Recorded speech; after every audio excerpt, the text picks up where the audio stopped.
again, my name's Dr. Ben Blackwell. I'm the director of Houston Theological Seminary, Houston Baptist Seminary, but we're multi-denominational seminary, happy to serve all churches and denominations around Houston and whoever will come our way.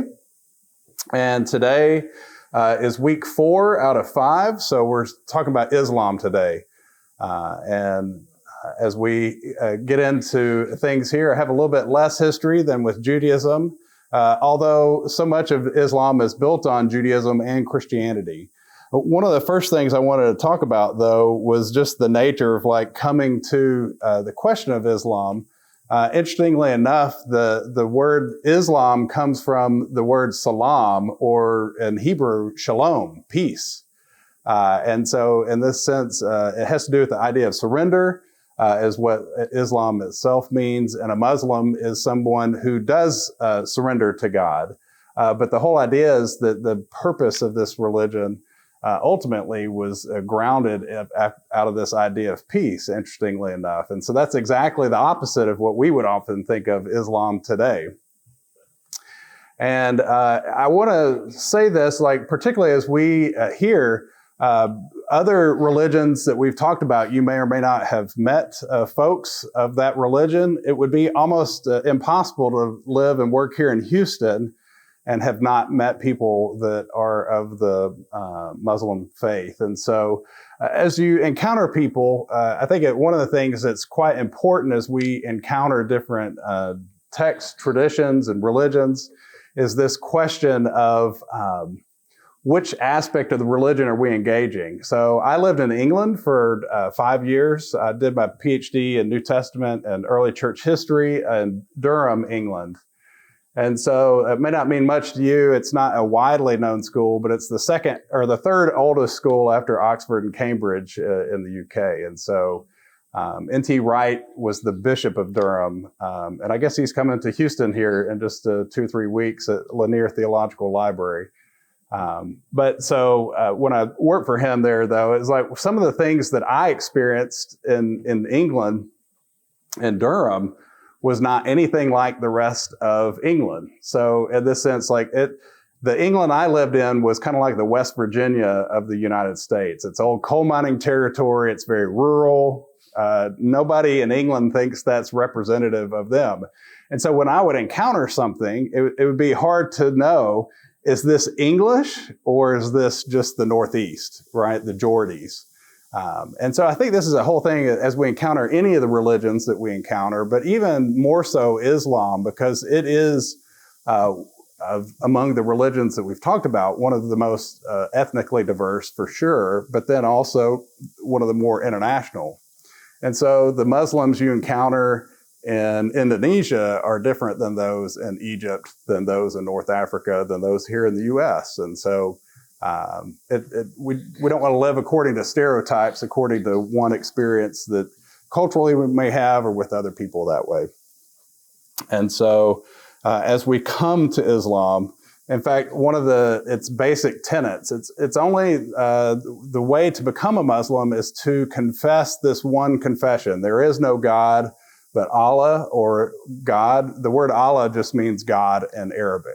So Jews use the word Allah for God. Arabic Christians use the word Allah for God. It's just like our word God, we can use it for Zeus, we can use it for whoever, right? It's just the word God. It's not a proper name per se in that sense. It's more of a title. And so there is no God but God, and Muhammad is his prophet. And so if you confess that in front of 2 witnesses who are also Muslim, then that makes you Muslim. There is no kind of initiation ceremony. And so it's a very easy to on-ramp, I guess, as we would say, to enter this faith.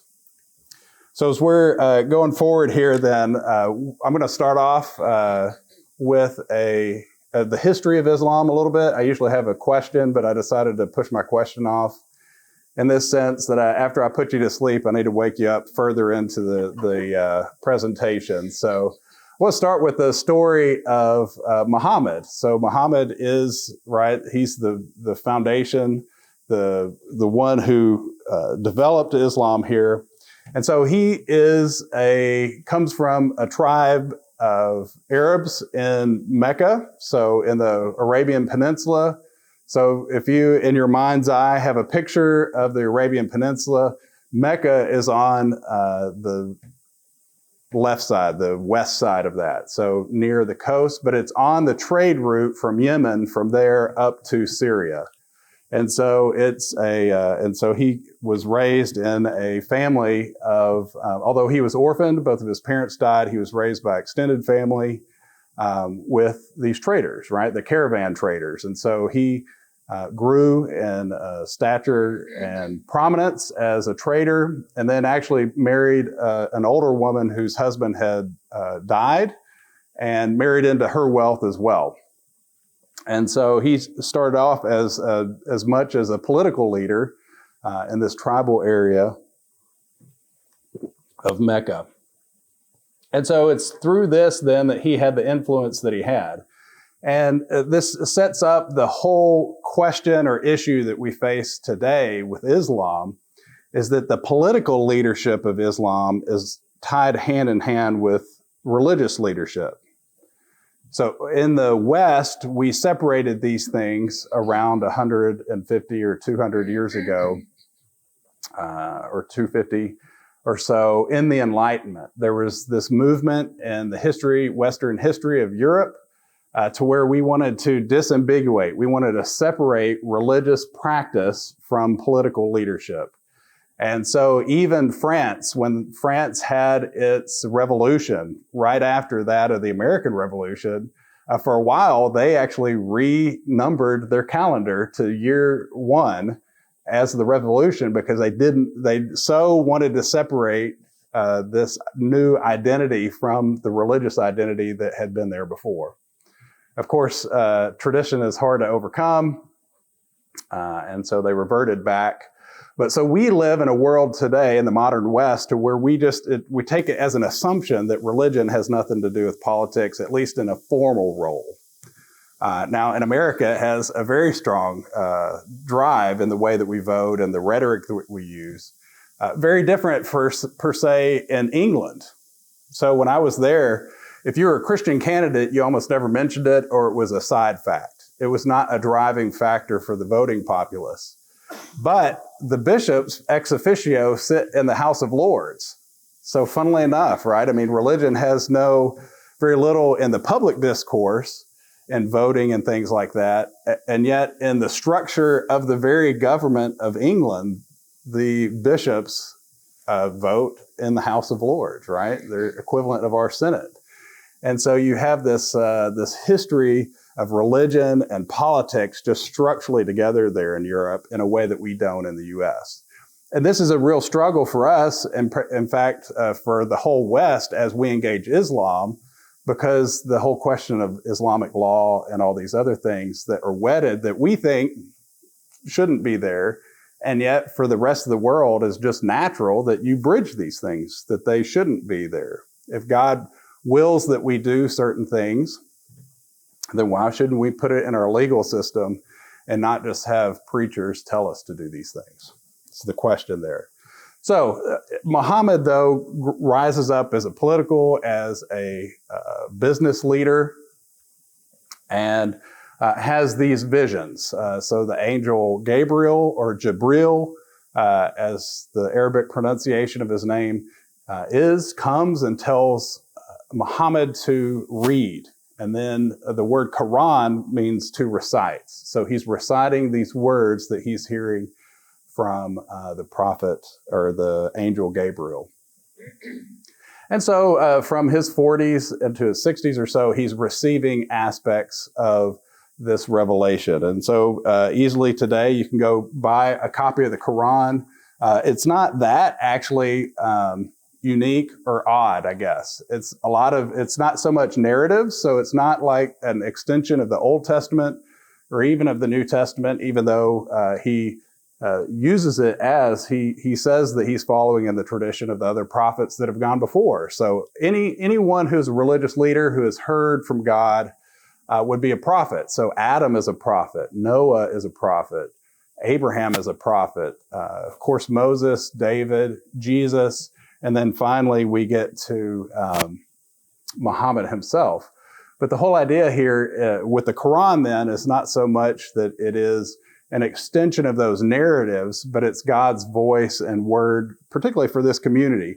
And it's an interesting thing because in Islamic theology, the Quran has existed eternally with God. So the way that we think about Jesus as eternally with God, as a distinct person with God, of course, with the Holy Spirit, forms the Godhead. And you have these three distinct persons. Well, in Islam, they only have one God, right? There is no other. But the Quran, as the Word of God, is in that sense partially equivalent to the Son, Jesus, as the Word of God, who has eternally existed with God. And yet it has a lot of particular flavor, I guess, as we would say. In this sense, this is why I compared Mormonism to Islam when we talked about it, is because even though Joseph Smith was translating something that was supposed to be from hundreds and thousands of years ago, it still had a bit of a flavor of what you might expect from North America in the 1800s. And it's the same thing here. And it's even more obvious here with the Quran because it speaks of Muhammad as the prophet. Although he's not very central to the Quran as an individual figure, his role is more as conveying this. But for an eternal word, it is very historically contingent, I would say, for the 600s out of which it arises there. One of the other things that's important to note here is in Muhammad's story there in Mecca, he has a night vision where it says that he was taken to Jerusalem. And so if we remember the Dome of the Rock or the Temple Mount, that the Romans raised the temple. So it was just a flat, empty space there. But God took Muhammad there on a vision, a dream, or some other thing.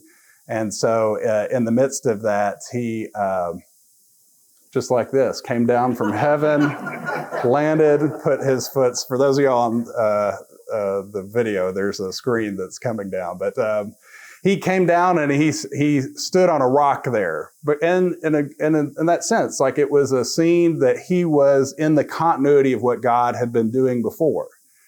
And so that he wasn't inventing a new religion, he was just the next prophet in the line of these other prophets. And so actually when he goes to Jerusalem there, then in that same journey, God takes him through the 7 heavens. And so he meets the different prophets that have gone before him.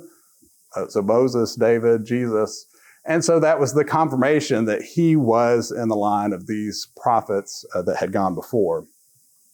And of course, now with the Dome of the Rock that was built there to celebrate this, that is the third most holy site in Islam. The other is Medina, which is a city just north of Mecca. So as importantly here, when Muhammad started having these visions from God and started preaching, it wasn't well received by the community there because the community in Arabia at that time was polytheistic. And so, interestingly enough, though, there, at least as the story goes, Mecca was a place where these people of different religions would come and celebrate kind of a common unity. And so there are multiple idols set up in the Kaaba, which is the black box there in Mecca. Black box, it's a building that's, very large, probably multi-stories high. But you'd have different idols in there, and then you would come and do a pilgrimage and do circles around this and prayers and things. And so it was a moneymaker for the Quraysh tribe is the way the story is told. And so as Muhammad starts teaching monotheism, that was not well received by the community because if you discourage all these people, right, to quit coming here for their pilgrimage, then we lose the money. And so Muhammad was not well received by the Quraysh tribe, out of which he himself arose, who managed the city of Medina or Mecca. He was eventually forced out of Mecca, persecuted, so they went to Medina. And that was where the first Muslim community was founded. Now, there were other groups already there in that city. So there were some Jews, because you remember that the Jews, after Jerusalem was destroyed by the Romans, they kind of spread out.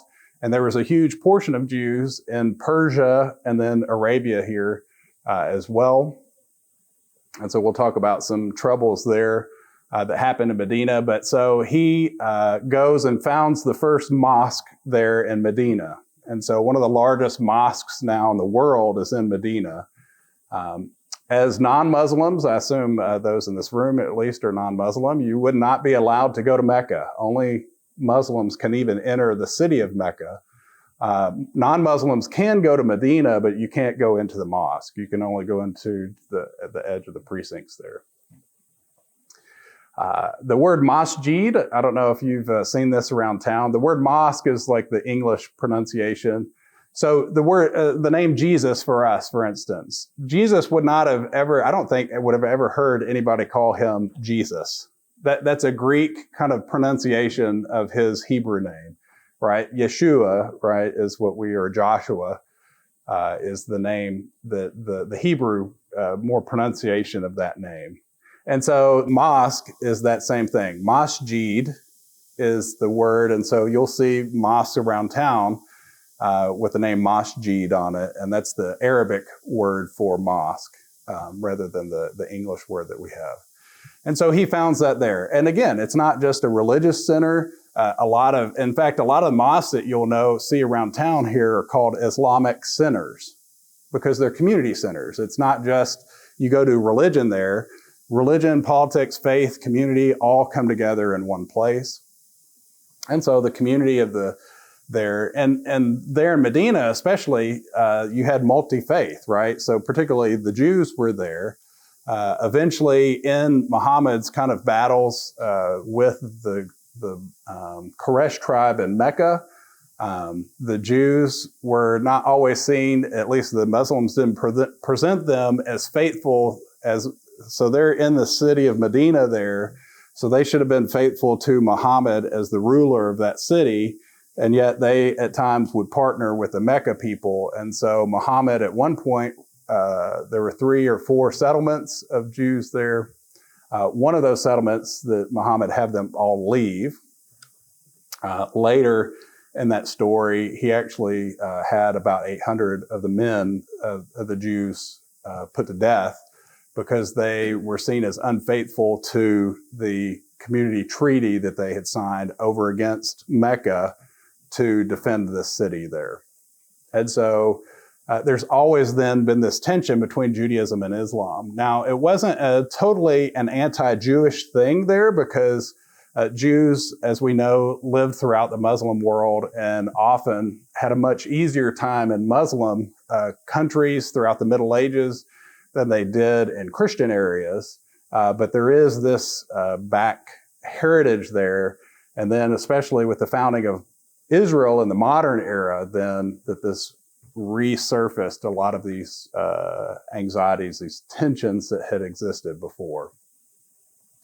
And gratefully now, several of the Gulf states have recognized Israel as the modern day state of Israel. And so we're moving into a different stage there, irrespective of the ongoing Palestinian Jewish conflict.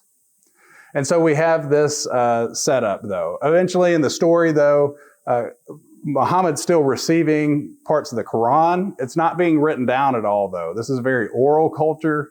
I was thinking about it. I was listening to a Muslim preacher, a mufti, is just a title of someone like we would use the word evangelist or something like this. He's a preacher, a teacher. And he was saying, a good Muslim at that time or a good just Arab would know the family heritage of his camels back for 10 generations. So we think of like maybe horse racing today, right? If you go to the Kentucky Derby, everybody knows the lineage of these horses, right? We barely even know the names of our great-grandparents. And yet they would know their family lineage for their personal, not just the camels for 10 generations, but their family lineage for 15 generations. And so you're telling these stories. Now, again, if you don't have TV, you don't have telephones, what do you do at night? You tell stories about the family, right? And so you tell, and everybody knows who these are. The other thing too is if you had kids early on, I was thinking about this morning. I'm 47 this year, and so I would have been a grandparent maybe 10 years ago in settings like this. Because if you have kids in your teens, so like 18, maybe 15, right? So if you have kids when you're 15, and then your kids have kids when they're 15 or 18, right? You're 30, 35 years old and a grandparent. And so of course, these generations, then you'll have connections in different ways than we think about now that are so long distant.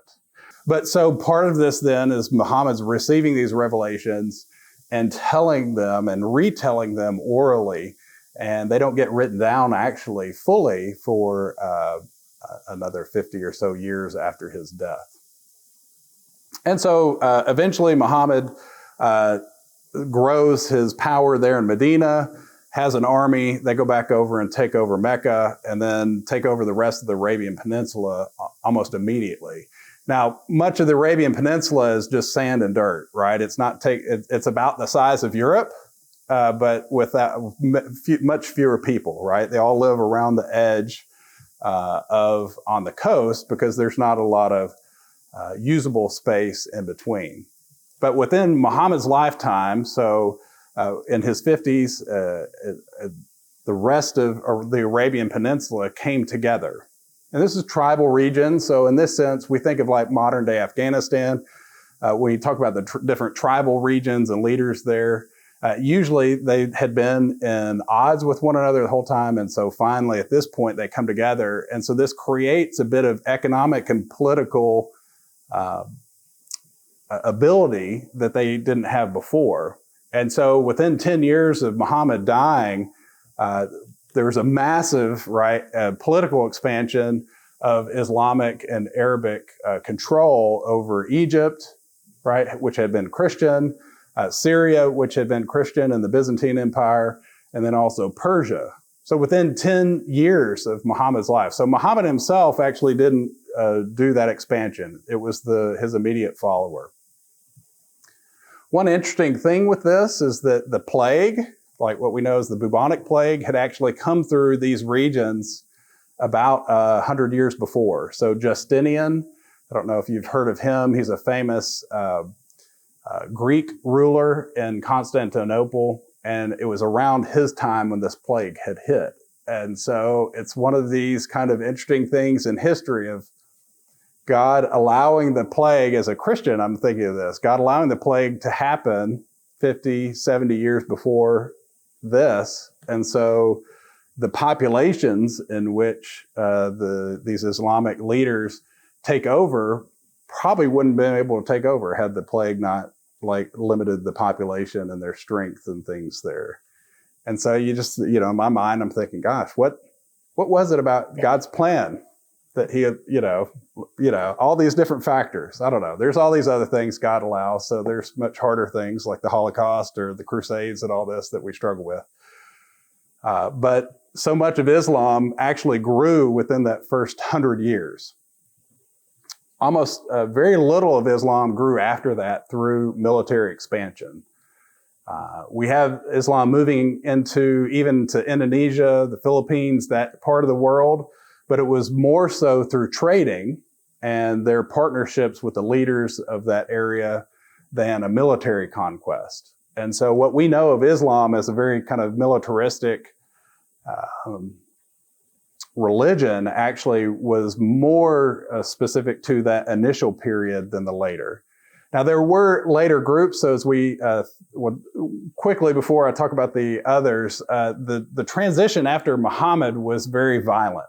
No leader of the community lasted more than 5 or 10 years because they were put to death or assassinated several in this. And so there was not very clear leadership. And so part of this relates to what we experience today between the Sunnis, which are about 85% of modern Islam, and the Shia, which are there in some in Israel, or not Israel, but Iraq, and primarily in Iran. And so this is why there's this big problems today between, say, Saudi Arabia as the power, the center of Sunni Islam versus Iran. And so Yemen then is this one outpost in the Arabian Peninsula where there are some Shia there, and therefore Iran is helping them over against Saudi Arabia. And so this is part of that argument that we experience to today. And it has to do with rights of succession. The Shia said that Muhammad's son-in-law should have been the person who holds and carries forward the leadership, whereas in the other tradition, it was just a leader that was chosen. And so we have that time. Later on, we have different political movements that come through. So in Spain, you have the Moors that take over there. And so you have this history of Islamic heritage there. And actually, that was when it overlapped with Jewish experience. And then also with the Ottoman Empire that comes up, these are the Turks. They eventually take over a lot of the Arabic control, but still Muslim. And then in Asia, you have the Mongols that come. And so what happens then is that Islam becomes less just distinctly Arabic, right? The way we tend to think of Islam here is that with regard to Arabs. In fact, so I'll give a quiz question here. So I don't have numbers to seed you, but what percentage of contemporary Islam, worldwide Islam today, is Arabic? So what percentage of worldwide Islam is Arabic? It's 20%. So if you go look at a map of where Islam inhabits, so it's North Africa, right? In fact, that's and Arabia. And so, of course, the north part of North Africa, so Algeria, Tunisia, Libya, are primarily Arabic, although they have the Berbers and other ethnic groups that existed before that. Of course, the southern part of the Islamic aspect of Africa gets down into Nigeria and other parts that are, or you get into Ethiopia and things like this that are not Arabic anymore, right? But then the other side that we may not think about as much, right, is of course Afghanistan, but Pakistan, India, and then Indonesia. And so the next quiz question I have here then is, which country has the most number of Muslims in it? It's Indonesia, crazily enough, right? So what we mentally think of Islam is centered in Saudi Arabia, maybe Afghanistan, Iran, or something like that. No, the center of gravity actually is off in East Asia. In fact, after, so I have to look at my numbers here. After Indonesia, the next is Pakistan, then India. So if you don't know the history here of this, so the British controlled both areas here and decided the Muslim parts of this region we're going to carve off and create its own political entity separate from India, separate from Bangladesh, right? So Bangladesh is a Muslim portion, India was Hindu primarily, and then Pakistan, right, would be the Muslim portion there. And of course, there are battles there. There was a Muslim region called Kashmir, who the Muslim leader decided to affiliate with the Indians rather than and so now, even though it was Muslim majority, it went with India. And so there's now battles now there between India and Pakistan over this area. But so you have these areas, right? There are almost as many Muslims in India today as there are in Pakistan. And so this is creating a huge struggle because there's a return back to kind of Hindu nationalism in India. And so your religion in India is on your passport, your birth certificate. So it's tied with you. So it's they don't like it when you switch religions. And so, of course, that's bad for missionary religions like Christianity in India. It's tolerated if you were born a Christian, but don't go evangelize other people. Well, the same thing then is like they know, of course, they know who's Muslim and not there as well. But there's a lot of, as a minority in India, then there's a lot of struggle with the Muslim community as a minority within this Hindu. And so you'll see things there. So we have Indonesia, Pakistan, India, Bangladesh. Next is Nigeria with that about 100 million. And it's only Egypt has 87. So it's only the sixth country in the list of most populous Muslim countries, only the sixth is where you actually get to an Arabic country. And so in that sense. What this means then, one of the things about the Quran is that it's only the Word of God when it's in its Arabic form, because it eternally existed with God as this Arabic version.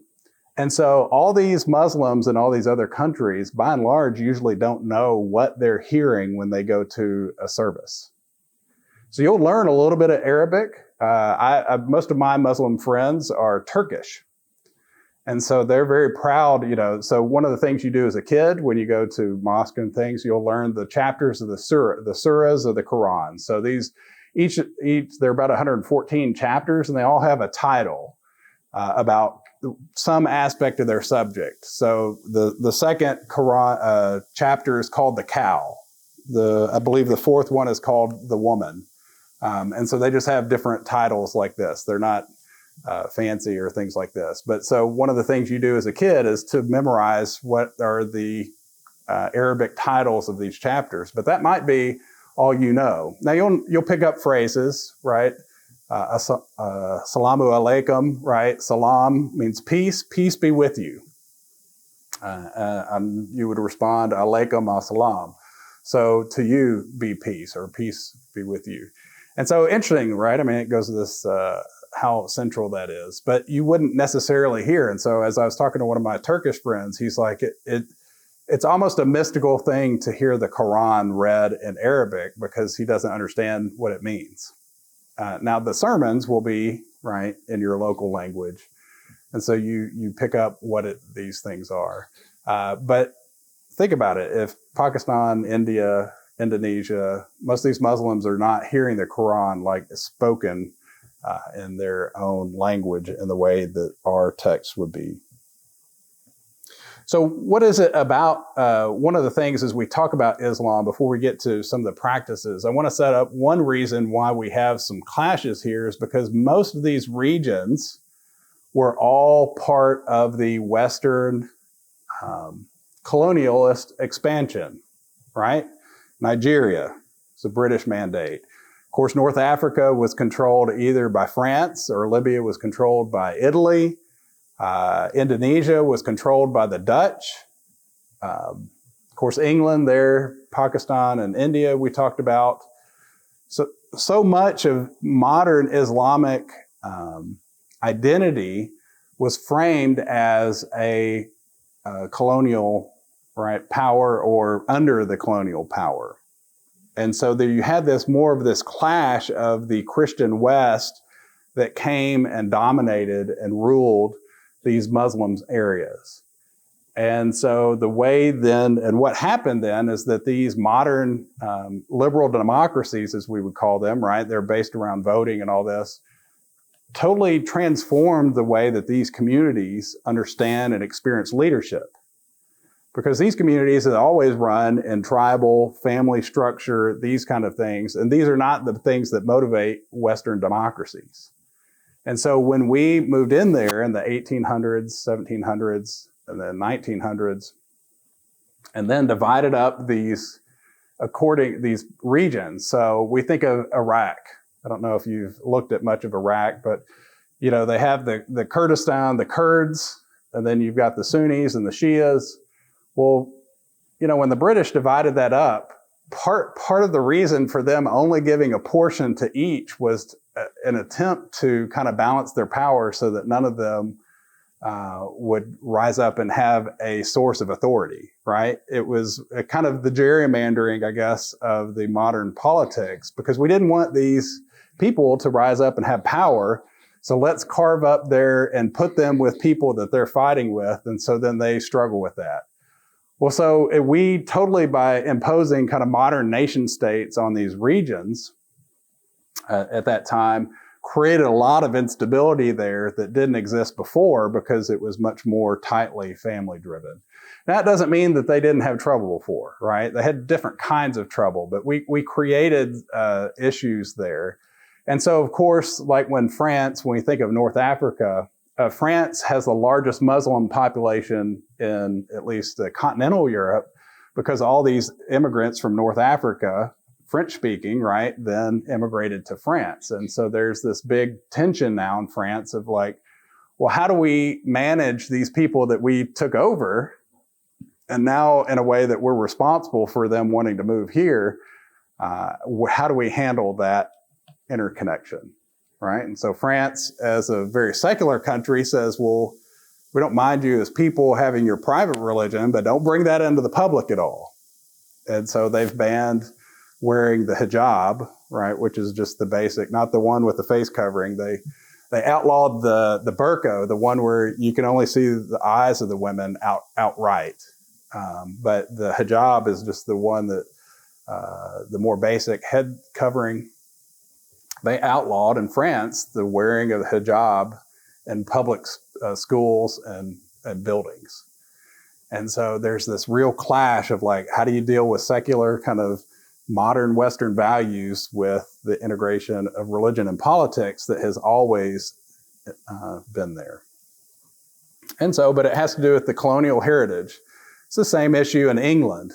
The largest, so if you want to go out for a dinner in the UK, right, the standard option here is to go get Mexican food, right, because that's our non-American food that's most predominant. If you want to go out and get a takeaway or go for dinner, you'll go out for Indian food or Pakistani food in the UK because that's the largest immigrant group. And why is that? Because England, right, took over that area, and then people from that area immigrated back. Now, part of them were brought back as workers, and then there are other forms that have come back. And so invited this trouble themselves, I think, in that sense, of through that colonial aspect. Now, of course, that doesn't excuse things, but it does help us understand a little bit of the tension of the history here of the colonized and the colonizer and how that works out. And of course, these weren't always the colonizers, right? France didn't happily just give back Algeria and Tunisia and things.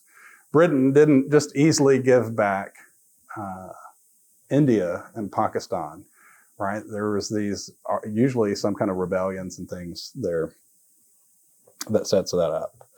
All right, so as we come and think about the practices of what that set and establish or what Muslims do. One of the main ones would be going to prayers on Friday. Here's a fun fact. Most Muslim majority countries had their weekend on Thursday and Friday until Jordan in the year 2000 decided to shift from Friday to Saturday in order to mix better with international business and things. And so the main service that you would go to if you're Muslim would be on a Friday afternoon. So just afternoon prayers. And again, it's a very simple service. There are prayers, there's a sermon, and then some final prayers. It's not a long and extensive time. Not a lot of music in that setting there. Of course, you'll have heard of the 5 pillars of Islam, that the first is the Shahada, that you believe, make this confession of faith. The second there is that you would give alms, the ideal in Christian and Jewish is 10% right of your income. The ideal for Muslims is 2.5%, but of your wealth, right? And so per year. And so, of course, the average giving of a Christian in America is about 3%. So we don't actually achieve kind of that target we set. And it's the same thing in any religion. So this 2.5% would not always be what Muslims would give. They'll fast during Ramadan. Importantly, Ramadan, the Muslim calendar is a lunar calendar, not a solar one. So Ramadan changes every year. And so it shifts. So some parts of the year, it'll be in the winter, some parts in the summer, right? So every year it shifts by a week or so. And so, of course, it's easier. You fast during the daylight hours. So you'll eat, you might get up at 3 a.m. to eat or have a dinner at night with your family. And so part of this It's a very communal thing. In fact, you may have been invited to a Ramadan dinner from your friends. Always go if they invite you. It's just a meal at their house. There's no religious ceremonies that go on. I've been through people my wife works with, had very lovely meals. One of the whole things that I've found with Muslim families is that they're very generous and very gracious hosts. My best friend in high school, her stepdad, so she was Anglo, but her stepdad was an immigrant from Bethlehem. And he lived in East Texas and Longview. I don't know how he landed there. But ended up marrying my friend's mother. And so when I went to Israel in college, I spent about 8 weeks there learning Hebrew. And his family is still in Bethlehem. So they invited us to come to Bethlehem.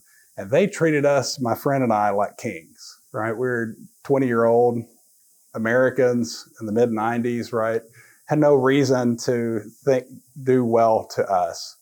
And the weekend we spent there, of course, it was these lavish feasts, you know. Now, most of it I didn't enjoy, you know, I mean, it was just different food types and things. But it really set my image. In fact, on that trip, we went to Petra. So that's in Jordan. So you've got the Dead Sea. We were in Jerusalem, and it was in Jordan. And so you can't go straight across. You have to go down to the very bottom of Israel, switch over to the Jordan, and then take about a 2 or 3 hour ride back up to Petra. These are these cities carved into rock. And even the taxi driver, so we drove like 2 or 3 hours from Eilat up to Petra, and the taxi driver invited us to his house for tea. Now, here's the deal. I'm embarrassed.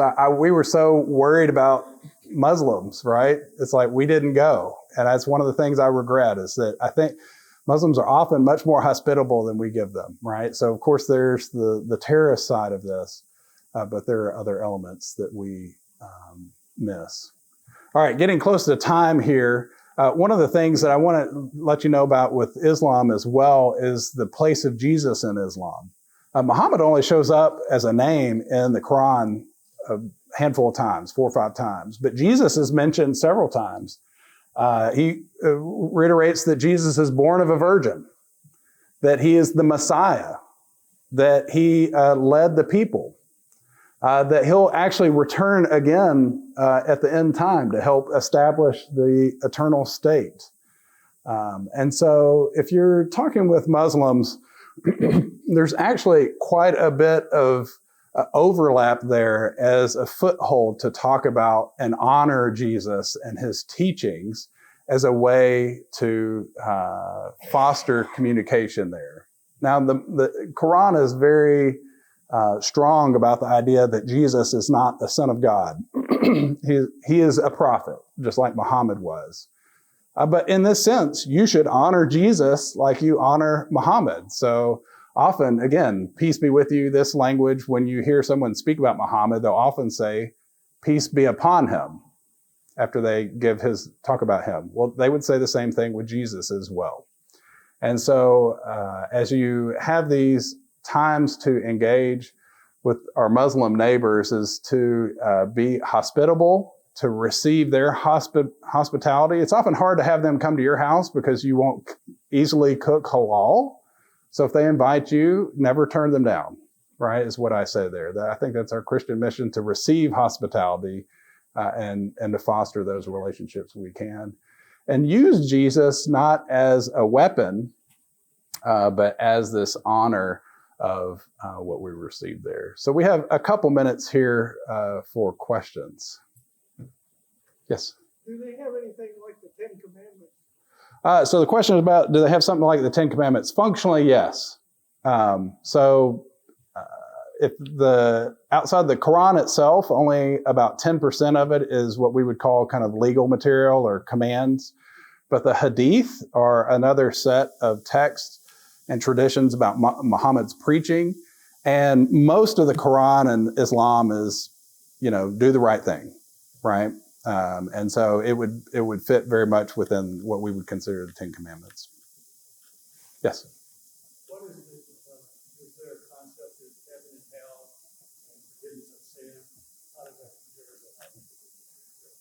Okay, so the question's about heaven and hell and forgiveness of sin. So if you go look up, it's a very famous thing to look up. In fact, I'll read the first surah, the first chapter of the Quran. It's short. It's a prayer that will show up in almost all of their prayers. If I can get there. In the name of God, the most merciful, the compassionate. Praise be to God, Lord of the universe, the merciful and compassionate, sovereign of the day of judgment. You alone we worship, and to you alone we turn for help. Guide us to the straight path, the path of those whom you have favored, not of those who have provoked your ire, nor of those who have lost their way. And so that sense of the day of judgment that shows up in there, like these other traditions we've talked about, Jehovah's Witnesses and Mormons, Islam as well is this prophet that speaks a lot about the promise of the garden paradise for those who are believers, who are obedient, and hell for those who are not. It's not based on a sense of atonement. So for Christians, right, or even Judaism, there's a sense of sacrifice as the basis of forgiveness. In Islam, it's because God is merciful and compassionate. And so as long as you repent, he will always forgive you. In fact, I was listening to a sermon. It's like if you repent a third time, it's actually, if you sin and then you turn back, you're like, as a parent, you're like, okay, I'll trust you. You do it a second time, I'll trust you again. The third time, I don't trust you anymore, right? Well, the cleric was saying, no, God, actually, the fact that you want to come back a third time, God, that's a sign that God's working in you, right? And so that he is always willing to forgive, even up to the end. And so, but it is very much set within a heaven and hell, kind of what we'd call a fire and brimstone evangelism preaching. Yes? Going back to your discussion of the Pakistan back in the day, you mentioned that both Bangladesh and Pakistan are Muslim countries. What was the break between Pakistan and Bangladesh? I think something to do with Yeah, so the question is the break between Pakistan and Bangladesh on religion. I don't know the finer points of that. I just know they're on the opposite sides of India, so I'd taken it primarily as. But yeah, I'm sure there's much more that goes on there that I'm aware of. Yes, they are both predominantly Muslim. Yeah. Yes. What about narrative and stories in the Quran? Are there a lot of those or not many?